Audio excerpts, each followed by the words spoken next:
hapus suara-suara yang seharusnya itu sebuah negara itu hadir dengan berkeadilan itu ya sekarang ini kita rasakan. Tapi kita harus tetap sebagai seorang jurnalis harus terlibat di dalam bagaimana proses pembangunan itu berjalan. Nah ini disebut sebagai jurnalisme pembangunan. Ini orang Filipina lah yang pertama yang meramaikan ini, Alan Jalcle dan Juan Mercado dari Press Foundation of Asia. Nah, Filipina memang unik. Filipina itu negaranya negara demokrasi yang tidak sepenuhnya siap berdemokrasi dari dulu ya.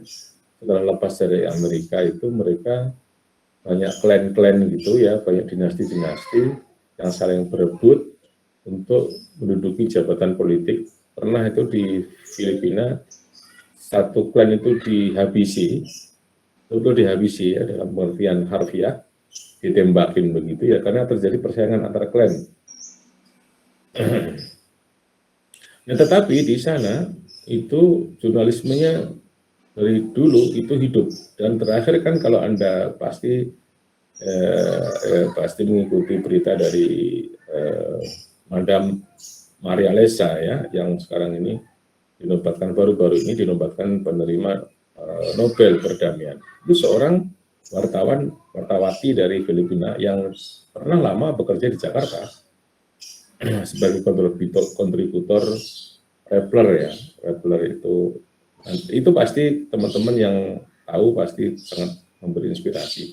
Betapa dia gigih, tidak takut, dan bahkan ketika hari kemarin dia berangkat ke Jenewa untuk menerima hadiah itu, temannya itu dihabisi di Filipina itu, teman seperjuangannya itu dihabisi gitu.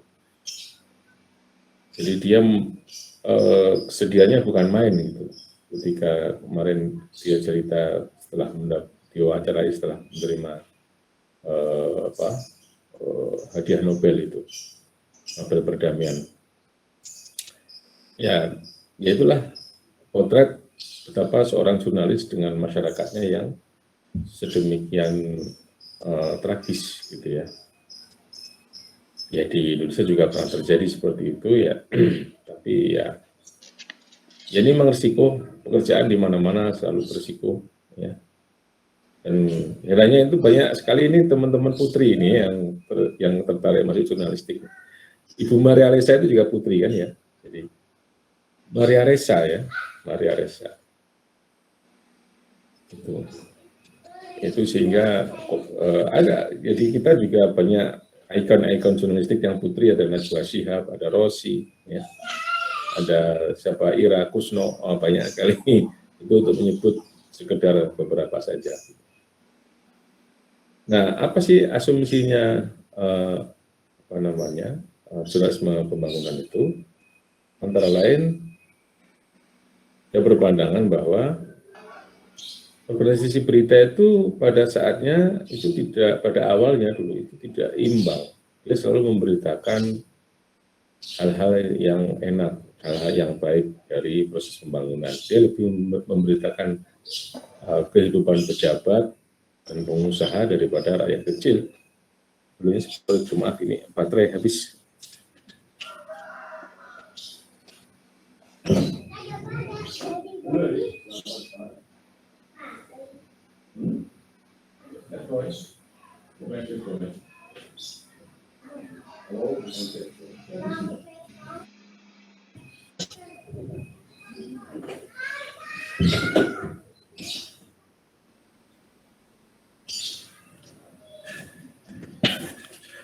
Halo, masih bersama saya?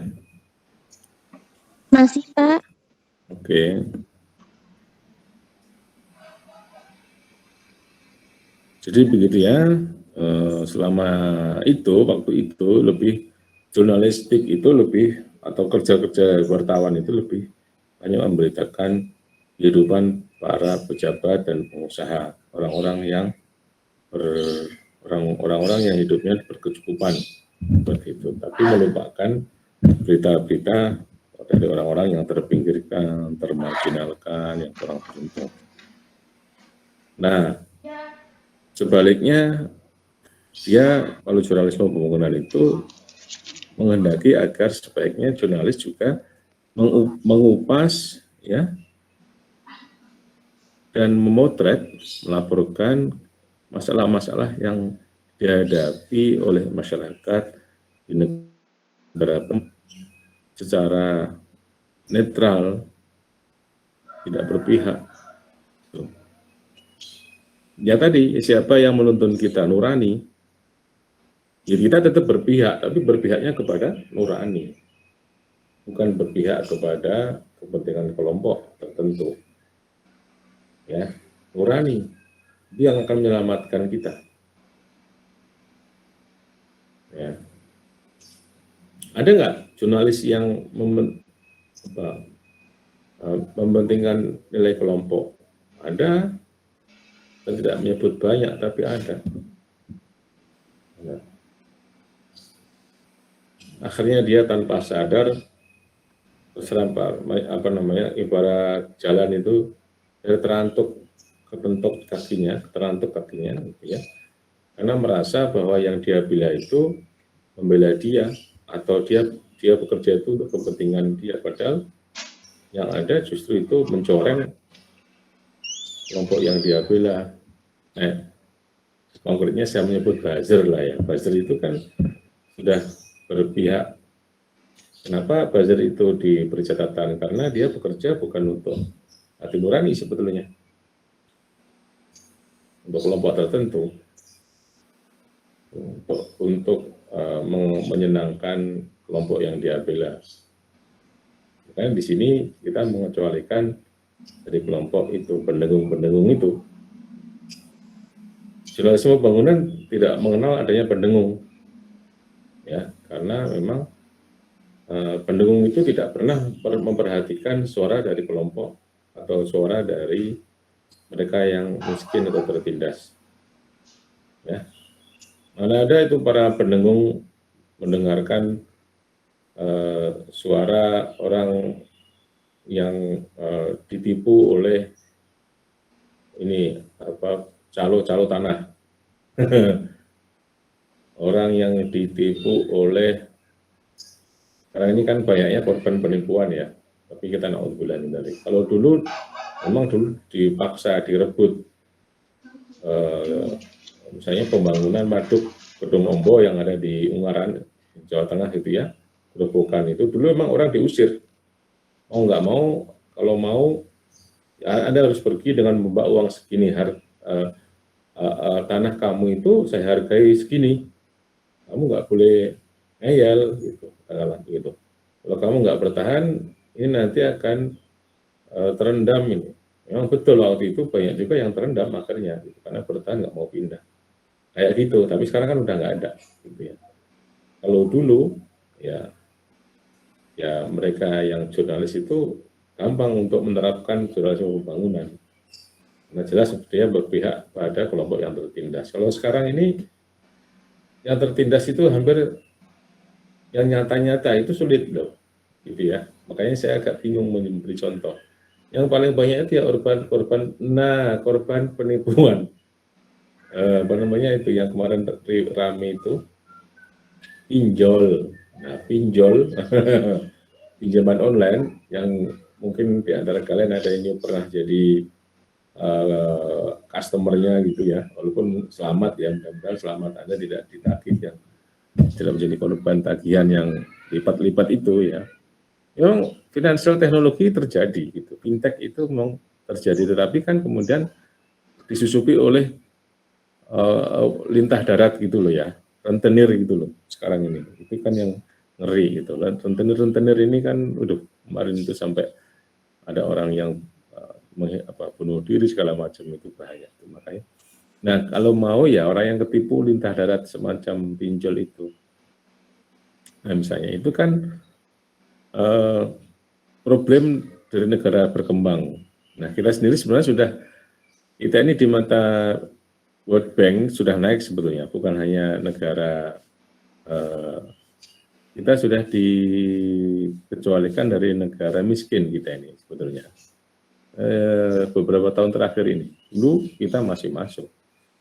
Nah, gitu ya. Karena tadi kita sudah mulai bagus penataan kesenjangannya sudah Gini ratio ya, itu orang ekonomi yang bilang. Jadi intinya Gini ratio itu ketegangan kesenjangan itu sudah mulai pelan-pelan dihilangkan.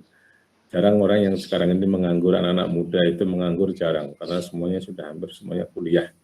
Ya bagus juga gitu. Selesai nanti kuliah, biasanya gitu langsung kerja. Dulu banyak orang teman-teman saya dulu banyak betul putus sekolah itu ya dan menganggur kemudian lontang-lantung nggak jelas gitu. Ya begitu dulu gitu ya, kesian. Ya walaupun ya sekarang juga tetap orang bekerja, tetap ini, tetapi itu tadi kan beda gitu ya. Kalau orang yang menekuni dunia pendidikan dengan yang tidak, walaupun sama-sama bekerja itu akan berbeda. Kan. Kalau ya jenis pekerjaannya saja sudah jelas berbeda gitu. Apalagi bicara mengenai, mungkin dia lebih kaya, tetapi ya bagaimana mengelola kekayaan itu akan lebih menjanjikan kalau dia itu sekolah dengan waktu yang cukup lama, gitu ya. Jadi problem-problem di kehidupan itu biasanya diselesaikan, cara menyelesaikannya itu belajar dengan menyelesaikan problem-problem di sekolah, di kampus. Nah itu kira-kira seperti itu, bagaimana manage-nya, bagaimana mempertahankannya, bagaimana mencari solusinya, bagaimana mengembangkannya, itu kan dididik di kampus gitu. Daripada tidak, atau di pendidikan lah ya, daripada dia tidak mengenal pendidikan.